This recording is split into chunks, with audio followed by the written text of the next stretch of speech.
anigoo ah Bishaar Cabdisalaan Maxamed halkan waxaan ku duuhayaa gabay yar gabaygaas oo ka hadlaya qabyaaladda kana dhiirigelinaya bulshada iyo dhalinyaradu inay qabyaaladda ka tagaan oo horumarka dalkooda dadkooda ay ka shaqeeyaan.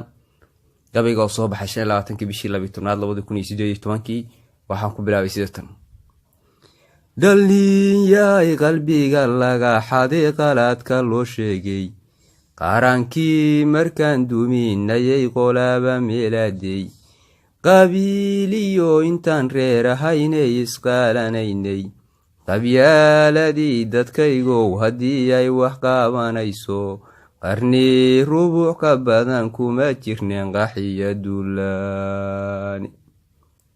gabaygan la qiroonayee laabtu qaarin weyday iga qaadan maysaan murtida qowlka kii saxaane haddii aan idiin soo qadimo qodobkaan haysto qorshayga soomaalinimo waa midka qurahe adinkuna inaad qaadataan waydin qabatay.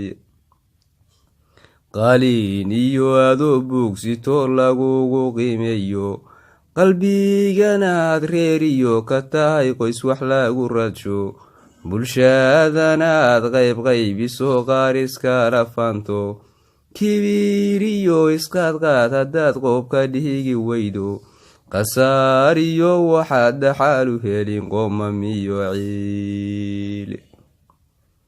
qurumaha hormarayo haddaan qaarad kala egno qasriyada dadka wada dhistiyo ciidan qaalabaysan qoomiyada kala diinahoo qarba dhaqan haysto iyagoo qabiilaan ahayn waysqadariyaane markaas bay qorshihii ay dhisteen libin ku qaateen.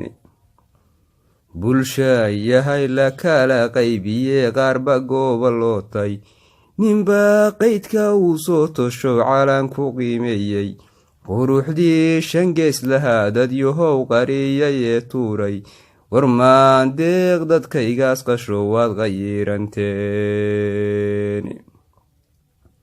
maandeeq dadkaygaas qasho waad qayiranteeno dhigiin lama qoslaysaan intaad kala qaxaysaan.